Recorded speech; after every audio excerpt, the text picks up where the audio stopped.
Завершился юношеский турнир по футболу памяти первого президента Северной Осетии Ахсарбека Галазова. 5 дней юные футболисты боролись за звание лучшего. Соревновались команды из спортивных школ «Юность», «Спартак Алания», «Барс» и команда из Беслана. В последнем решающем матче команда «Юность» одержала победу над Бесланом со счетом 14-3.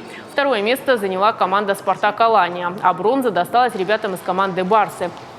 Победителей наградили кубками и грамотами. Вручали их именитые футболисты, легендарный защитник Алании Инал Джуоев и Алан Агаев. Турнир был очень сложный, мы бились до конца. Самый сильный был «Спартак», но мы все равно бились, сражались, мы победили их.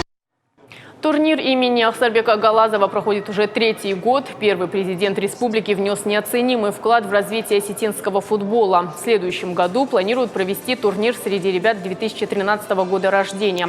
По словам тренеров, такие турниры – возможность попробовать свои силы, обменяться опытом и завести новых друзей. Во-первых, они начинают дружить между собой. Во-вторых, они могут на глазах у своих родителей показать свои какие-то лучшие качества. Это их тоже вдохновляет. Ну и в целом они любят футбол. Это игра, поэтому, конечно, только положительные эмоции от турнира.